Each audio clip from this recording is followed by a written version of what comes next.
Acorda Igreja, meu nome é Esther, eu sou aqui de São Miguel, São Paulo, e SP, e vou compartilhar um pouquinho da Palavra de Deus com os irmãos. É muito bom estar aqui para falarmos de um tema que eu gosto muito, que é a lei de Deus, né? Isso que a gente vai conversar um pouquinho. Os textos, se os irmãos quiserem anotar para estudarem depois, eu acho que é muito bom também. E a gente vai falar sobre um dos mandamentos, né? Não vamos falar de todos, também por conta do tempo. É até um convite para que os irmãos procurem estudar depois que a gente estudar um desses mandamentos, estudar os demais, né? Porque às vezes a gente pensa na lei de Deus de uma forma muito superficial, né? A gente observa o não matarás, não adulterarás, não tomar o nome de Deus em vão, que é o mandamento que a gente vai falar um pouquinho, e a gente acha que eles são simplesmente, devem ser considerados, obedecidos de forma ali exatamente como está escrito, mas não é bem assim. É muito mais profundo do que a gente imagina. Eu queria abrir a Bíblia para ler com os irmãos Mateus, capítulo 5, o verso 21, para vermos um pouquinho mais sobre isso. Cristo, quando ele veio a essa terra, uma das coisas que ele veio fazer foi justamente ensinar, né, a palavra de Deus para as pessoas que estavam próximas a ele, para aqueles que tinham interesse. Então ele gostava de se aprofundar naquilo que as pessoas só viam superficialmente. E olha o que ele diz em Mateus 5, 21. Ouviste que foi dito aos antigos, não matarás, e quem matar estará sujeito a julgamento. Eu, porém, vos digo que todo aquele que sem motivo se irar contra seu irmão estará sujeito a julgamento, e quem proferir um insulto a seu irmão estará sujeito a julgamento tribunal, e quem lhe chamar tolo estará sujeito ao inferno de fogo. O que Cristo quis dizer aqui?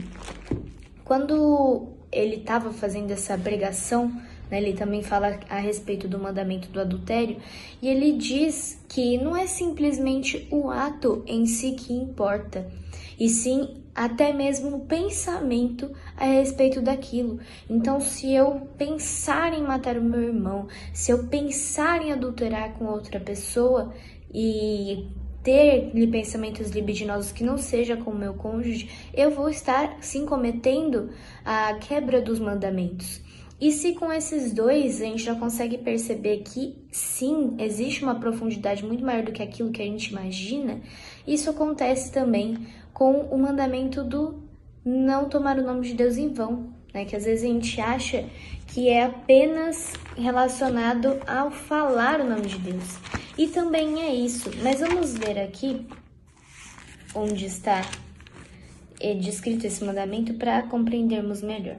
Êxodo 20, capítulo 20, verso 7, diz assim: Não tomarás o nome do Senhor teu Deus em vão, porque o Senhor não terá por inocente o que tomar o seu nome em vão. Então aqui entra também na questão de você mencionar o nome de Deus de forma banal, né? Ou a famosa frase, ai meu Deus, toda hora você fala isso.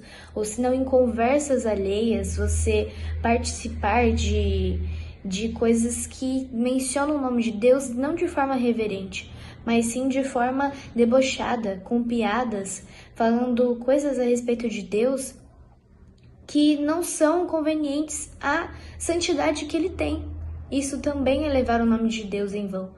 E você aceitar esse tipo de coisa também te coloca ali nesse mesmo estado, né? Então a reverência com o nome de Deus em si também é importante, porque não estamos lidando com qualquer pessoa, não é um ser humano, não é alguém comum, Nós estamos falando do próprio Deus. Então, sim, nós precisamos ter essa reverência. E os judeus tinham muito isso, né? Como nos tempos quando eles estavam escrevendo, faziam as cópias da Bíblia, né? Era principalmente do Pentateuco, dos livros dos antigos profetas. Você tinha todo um cuidado na própria escrita. Quando eles escreviam o nome de Deus, eles tinham aquela preocupação de usar uma outra caneta que era específica apenas para escrever o nome de Deus. Então, até mesmo no escrever, eles tinham essa reverência com esse nome. E muitas vezes nós não levamos isso em consideração quando falamos, mencionamos de forma totalmente leviana o nome de Deus, e isso é uma pena, né? Porque a gente perde um pouco da santidade, do temor a Deus. Mas não é apenas isso, né? Quando observamos toda a questão em torno da caminhada cristã, do conceito de ser um cristão, até pelo nome nós já percebemos que quando eu escolho me tornar um cristão, até o símbolo do batismo está relacionado a isso, eu não carrego mais o meu próprio nome.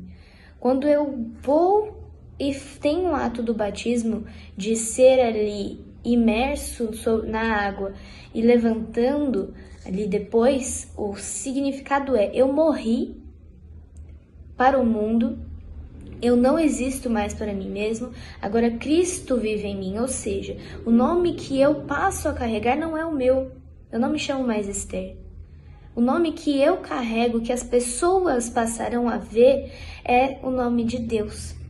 Então, olha só como é tão profundo, tão mais profundo essa questão do não tomar o nome de Deus em vão. Porque agora que nós não somos mais reconhecidos como nós mesmos, né, nosso próprio nome, nós somos vistos como cristãos, ou seja, carregando o nome de Cristo, tudo o que fizermos, todas as atitudes que tomarmos, aquilo que iremos falar, vai refletir no nome do próprio Cristo.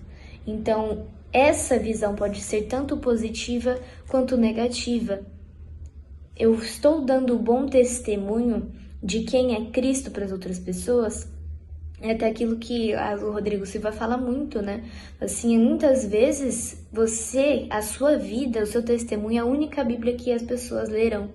Então, dependendo de como você age, suas atitudes, elas vão dar exemplo para que a pessoa veja e pense, eu tenho desejo de ter esse Deus que essa pessoa está representando, esse Deus é um Deus que eu quero admirar também.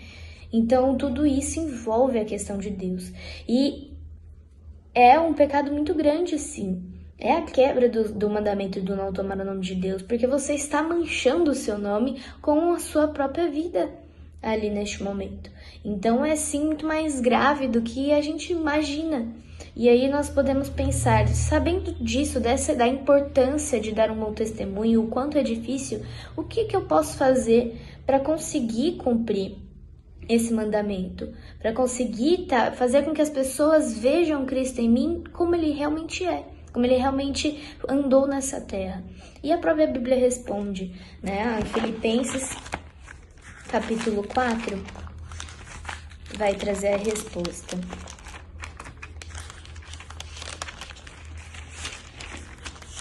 É um texto muito conhecido, mas que é sempre bom a gente ler de novo. Filipenses 4, do 8 ao 9. Finalmente, irmãos, tudo que é verdadeiro, tudo que é respeitável, tudo que é justo, tudo que é puro, tudo que é amável, tudo que é de boa fama, se alguma virtude há e se algum louvor existe, seja isso que ocupe o vosso pensamento. O que também aprendestes e recebestes e ouvistes e vistes em mim, isso praticai, e o Deus da paz será convosco.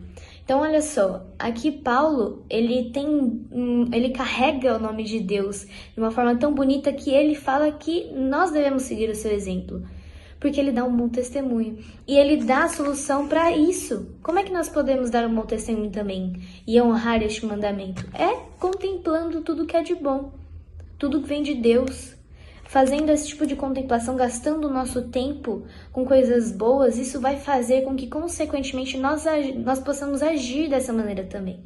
E ser cristãos cada vez melhor, que é onde as pessoas vão começar a se perguntar, né? Como você conseguiu se tornar uma pessoa assim, ter um caráter tão bom, tão bonito, tão admirável, assim como é de Cristo?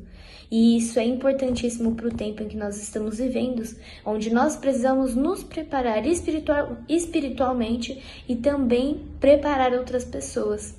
Então vamos nos atentar mais à lei de Deus, vamos nos atentar mais àquilo que Ele quer de nós. Vamos estudar. Então esse é o convite que eu faço para os irmãos. Vamos tentar praticar esse texto de Filipenses e procurar entender, compreender melhor a sua lei, os detalhes dela, a profundidade dela, para conseguir praticá-la da melhor maneira possível, claro, com a ajuda de Deus e do Espírito Santo. Esse é o meu desejo, a minha oração para vocês, irmãos, e que possamos continuar firmes até a volta de Jesus.